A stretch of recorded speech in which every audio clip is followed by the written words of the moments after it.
I have a very hard life. I don't think there's much to be grateful for, and sometimes I wish I didn't even have this life, is what I think I would say if I wasn't in this wheelchair.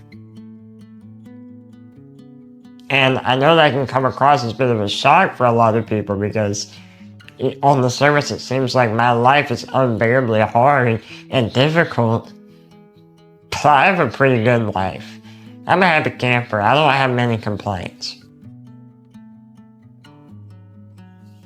And I think I'm able to live that way because of the circumstances that I was given and the privilege of this life that I'm able to live. Yes, it is a privilege because I get to be grateful for the things that most people take for granted. And I get to be so humble that I experience God and I get to meet God in ways that most people haven't. And so life is good.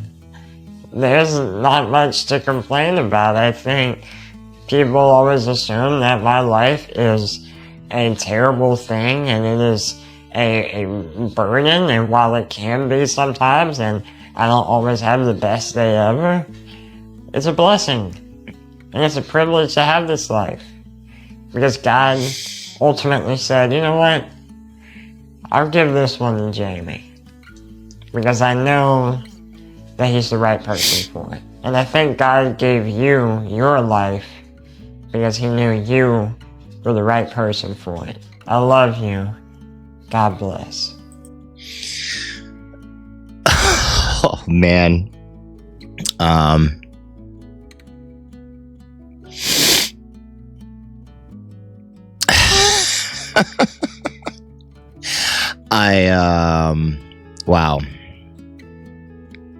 Wow. If there's ever motivation you need right now to just stop for a moment, just be thankful for the things you have. Wow. That was powerful.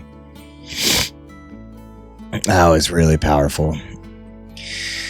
This young man's name is Jamey Carrington, and I just discovered him. I mean, first of all, go follow him, go watch his content. I don't know. I saw a random video online of this guy, and I had to look him up, see if he had more content. And he is just so positive. You know, I try to live my life positively. You know, on my YouTube, my saying is "stay positive." That's like been my slogan for it's been over 2 years now since I've been on YouTube with 2 different accounts, and it is just so refreshing to see somebody that might not be in the best of situations of other people, but is thankful for everything that he has, and he's a God-fearing man, and he's just such an inspiration. I want to watch a couple more of his videos here, just to give you guys a little bit of a push, a little bit of extra motivation that you might have not had today, and then maybe you can be grateful for the things that you have in your life, regardless of how some of those circumstances might not be the best. So let's take a listen. You are no stronger than I am. Because when we stand before Jesus and we see and soak in all of his glory, his goodness, his grace, we see just how weak we truly are. I'm not able to do much on my own. I'm not able to feed myself. I'm not able to reposition myself. I'm not able to bathe myself, dress myself, or any of the things that you can probably do effortlessly. And I have to depend on everyone around me for everything. And it shows me how we should all be with Christ. Being dependent on people shows me I have to be dependent on Jesus. And it shows me that You have to depend on Jesus for everything. Every little thing. Just how I have to depend on the people around me for every little thing. I have to depend on others to keep me out of harm's way. You know? It's no different than holding a child's hand as you cross the street. It's protection. And it's servitude. And I need that. And we need that as children of God. At least spiritually, you're no stronger than I am. We're all the same. We're all weak without the strength of God. I love you. God bless. We are all weak without the strength of God. It's just amazing seeing somebody that as you said, he can't do anything himself. And he's just so appreciative to the servitude of other people. And that he needs to be doing that as well towards God. And it just, oh man, this guy gets me going, dude. This guy gets me excited for life. This guy gets me motivated to just stay happy, stay positive, and just appreciate everything that I have. Absolutely amazing. You following Jesus does not mean that you'll never face hardships or you'll never have suffering in your life. Following Jesus doesn't mean that your boat will never sail into a storm. Following Jesus means that a storm cannot sink your boat. But man, that's what makes our faith real. And that's what makes our faith true and genuine. And it's something that we have to experience.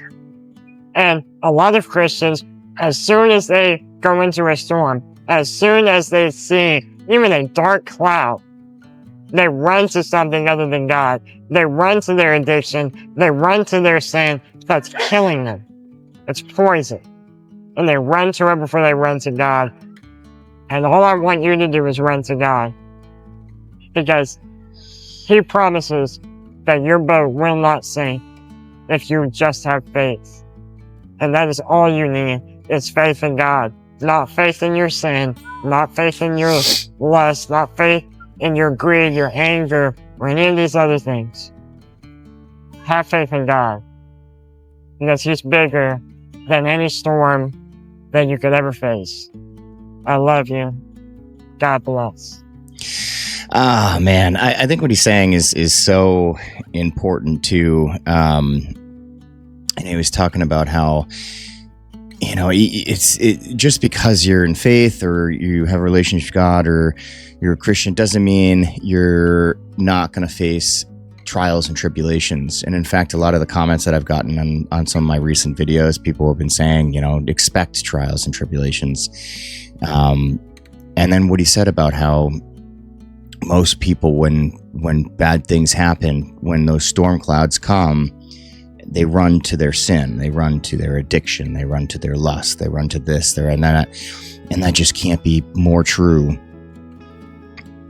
And there's so many types of it too. Addiction can be all different types. It doesn't have to be drugs.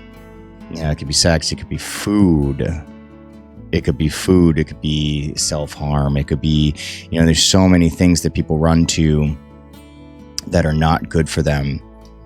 And they think it's the answer, whether it's drinking, smoking, partying, whatever it is, doing bad things. We are constantly going to have a pull, and I've experienced that more in the last week and a half than I have ever experienced.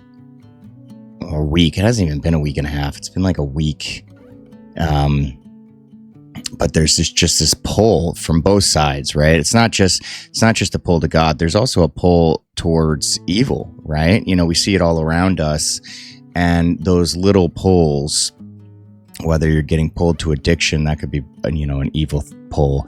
Whether you are trying to eat terrible food or overeat, I think people grossly underestimate, how bad it is to go and just eat an entire pint of ice cream just because you feel sad.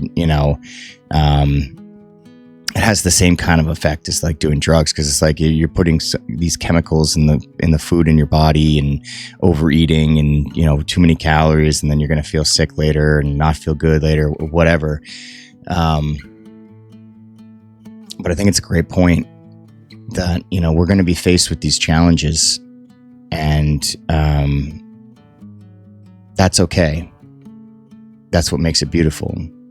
I always say that being perfect doesn't make us beautiful. As humans, our flaws are what make us beautiful. It's what makes life beautiful. I mean, you don't want to just be living life in this perfect harmony the entire time. You want to be able to experience the ups and downs. You want to be able to learn through your mistakes, learn through the hard times. Man, this guy though, he's got me thinking. He's got me thinking, challenging the narrative, right? You need to stop comparing yourself to others. Okay, it's gotta stop. Alright, because I know how much it makes you upset. It makes me upset. Because then I end up catching myself thinking, well, why can't I do that? Or why can I not have the reach that this evangelist has? Or why can't I do these things? Or why can't I walk and do this or that? It's gotta stop. Because it's not healthy, and it's exactly what the devil wants us to do. Is he wants us to look at what God has done for someone else in their life, and then forget about what he's done in our own. Even to compare bodies. For me to look at my own body and say, God, I'm not happy with this. I don't like how small I am. Look at me, I weigh 60 pounds, God. How much does that hurt him? Because I was made in his image, and he crafted me himself.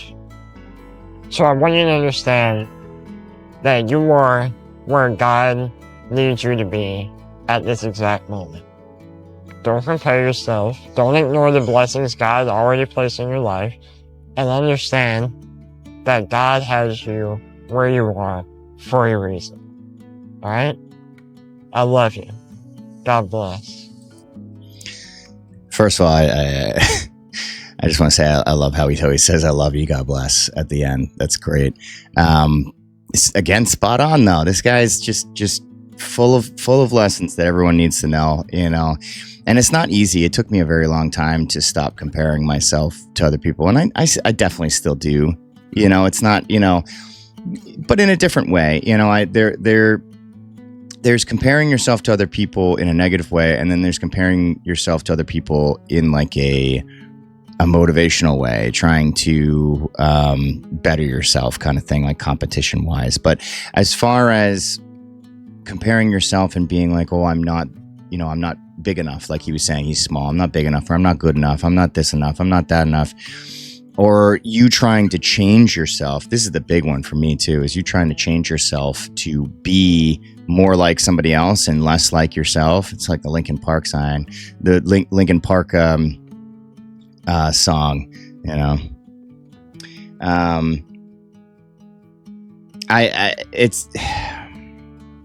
it's a hard thing to overtake, and it's a hard thing because, like, especially with social media nowadays, people are seeing, things like Kardashians and, things like that, where they have so much money that they're living this like type of lifestyle that people think that they need to live, buying Gucci and stuff, when maybe they don't even have any money, or trying to, augment themselves to look like a certain celebrity or something. You are beautiful the way that you are. That's like plain and simple. You don't have to change who you are. You don't have to become somebody else. Embrace who you are and just love who you are. You don't need to be anyone else. You're going to find the people that are going to be in your circle just by being yourself. And if people don't like you for who you are, they don't need to be in your circle. They don't need to be in your life. And you don't have to feel bad about that. You can be okay with that.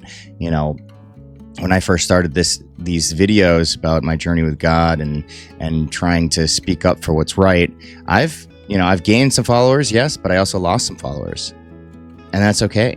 I'm gonna have my circle of people, regardless of what I'm doing, and if people don't want to be part of that, then they don't have to. So again, he was spot on. I love it. Hey guys, I hope you're all doing well. I know this isn't my normal type of video that I make, but I think it's an important message that everybody needs to hear. Okay, so I'm not going to waste any time, I'm just going to say it. Here it goes. Life is like playing a game of cards. You're born into this world, you walk up to the table, you sit down, and the dealer, who's God, tosses you your hand. Now, you only get one hand, and when some people look at their cards, they're satisfied and they're confident and they believe they can win the game. But some people, when they look at their cards, they're disappointed and they think, I cannot win this game with a terrible hand like this. Now, having a bad hand does not mean that you automatically lost the game. That's not what it means. It means that the odds are against you and you have two choices. And I'll show you what I mean. I was born with spinal muscular atrophy type 2. And that meant that in my younger years, even though I'm only 8 and 10, I was not a very happy person all the time. I was pretty disappointed with my hands and pretty bitter about it. I thought I lost the game.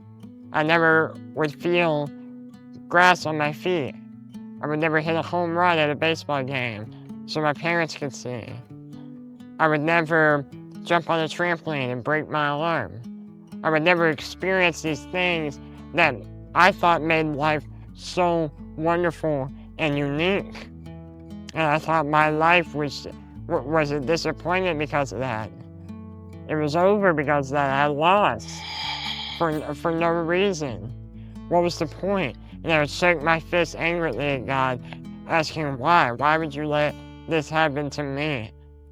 Of all people, why me? And most people would think I got dealt a pretty sucky hand, right?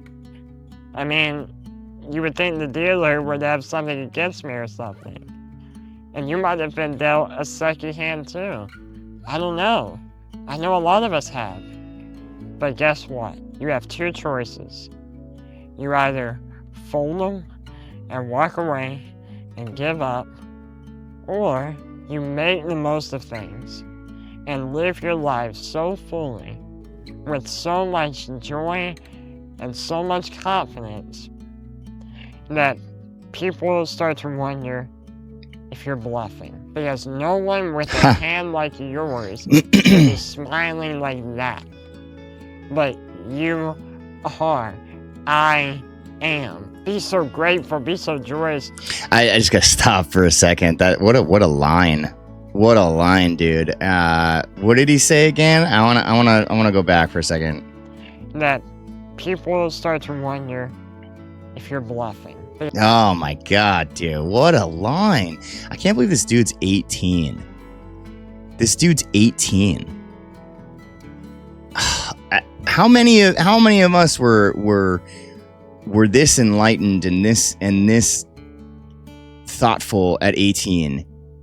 18. People will start to think that you're bluffing because you're smiling so much, even though you're in that crummy circumstance, or you got dealt those hand cards in life.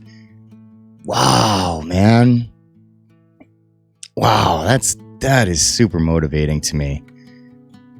That is super motivating to me. Just you change your perspective. Change it around. Make people think you're bluffing. Yes, dude. Because no one with a hand like yours should be smiling like that. But you are.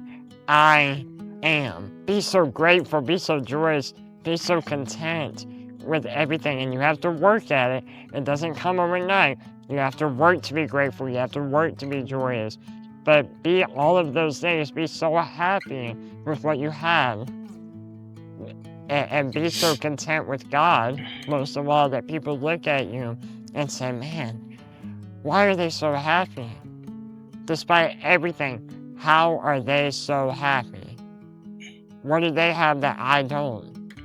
And that's when they realize you have Jesus Christ. You have God. And you might not even be religious, but you can still push forward despite everything you were thrown in. Because how is giving up going to help you? How is waving that white flag going to help you? How is crawling in that hole you love to crawl in going to help you? How is giving in to those bad habits that you're in a cycle of every single day? How is giving in to those things going to help you? It's not. And I'm not trying to downplay your circumstances or your hardship. I have no possible idea how hard your life is. There's no way I can tell. But I'm assuming if you're watching this video, it must be pretty hard. And it must suck. And there's times where my life sucks too. And you might be thinking, my life is over. It's over, there's nothing I can do.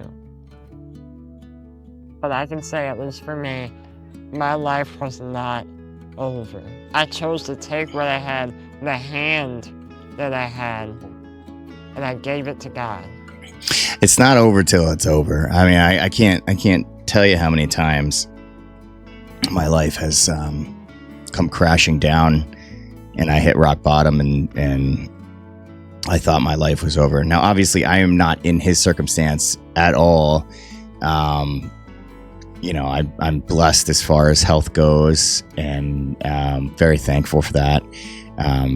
But like he said, you know, you never know everyone's situations.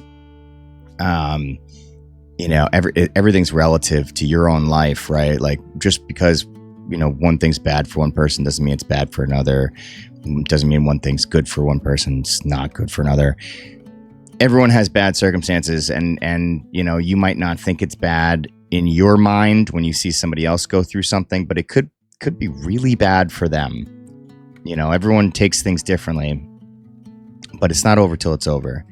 And time definitely heals all. As time goes by, you know, you're able to think about the situation more. You're able to come back from situations, change your life, you know, take that as a learning opportunity, a learning experience, and move forward like he's talking about. I allowed the Holy Spirit to work through my life, and I decided to focus on hope, not depression, not sorrow, not bitterness. I decided to look towards something greater than myself, and decided, you know what? I'm going to be more. I'm going to do more and be defined by something more than my hardship, than my disability, than this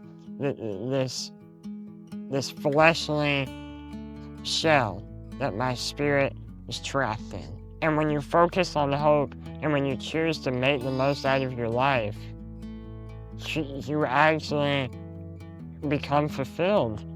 I'm the happiest I've ever been. I quit pornography. I stopped doing that, praise God. I was able to stay disciplined, praise God. I pursued my dreams and doing content creation, praise God. I was able to do these things that I never thought I could do. And you can do all of that. It won't happen overnight, like I said, but you have to make that choice, because it's not gonna get better if you just give up. It won't get better overnight, but it definitely won't get better by looking at the dealer and saying, I'm done, I fold. You have to let the dealer know that you're still playing. I mean, such a great point. I love his analogies here. When you're looking at the dealer saying, I'm done, I fold. You can't win unless you play. You can't win unless you play. And if you give up, how can you change? How can you better your life? How can you better yourself? How can you better your circumstances? How can you better your mental state? You have to keep trying. That's one of the biggest and most important things of all, is to continue to try, regardless of your circumstances. Your circumstances do not define you as your person, as your character, as your soul. Nothing can define that other than your actions, what you do. And that is to not give up, to always keep trying. Because when you look at God and you say, I'm done, it's over, I give up, God, I'm done, then He knows that you lack faith in Him and what He can do. But I'm here to tell you, God can do anything. He didn't raise me up out of this chair. He raised my spirit from death to life. Let me say that again. He did not raise me up out of this chair, but He raised my spirit out of the grave. And man, when you experience that, there is nothing like it. Because I would choose this life out of any life that I could live. I would choose this one over and over again. Wow. Not because I see this as a bad hand that I was dealt, but because I could make the most of it, and I could experience God in ways that I could never experience because of my disability. Powerful. Because of what I have, the hardships I have. I've turned, because of God, I've been able to take burdens and see them as blessings. And you can do the exact same thing. You just have to make that choice to keep playing and to make the most of the hand that you were dealt with. And you can do it. I know you can. I hope this video helped you in some way, in the tiniest way possible. And so I love you. God bless. Keep playing with the hand that you were dealt and make the best of it. I think we can all learn from this dude. I think we can all take notes. I think we can all take notes from this guy. Absolutely amazing. Guys, make sure to go find this guy. I don't really do TikTok or anything. I think a lot of his videos are on TikTok. It's let me just remind you of his name. It's Jamey Carrington. Jamey Carrington is his name. He's an absolute inspiration. I loved every single one of his videos that I've been watching. I'm going to watch more of them. I'm not going to put more on this video, but I think some of the fact that he's 18 and he's just so positive, and he has so much hope, and he's got so much gratitude for life. I think that's what a lot of us can use too, is to just be grateful. Even though bad things are happening right now, even though bad circumstances are happening, or you might have been dealt some crummy cards, just don't fold. Don't fold. Don't give up. Keep playing. Keep going. Keep trying. And that's the beautiful part of life. The ups and downs, the roller coasters, through all the waves, through all the trials and tribulations. That's what makes us who we are. I mean, if I didn't go through all of the ups and downs that I've gone through, I wouldn't be the person I am today. So like he said, I'm thankful for the life I've given, regardless of all the bad stuff that's happened. I'm thankful for the life that was given to me. I hope you guys have an absolutely amazing weekend. Happy Friday. As he says, I love you and God bless. And I hope that you can spread as much love and inspiration to the people around you as Jamey has done as well. Go find him again, Jamey Carrington. I'll put his name down below to help you go locate him. All right, guys, I hope you have a great day, and I'll see you next time. Bye. Stay positive.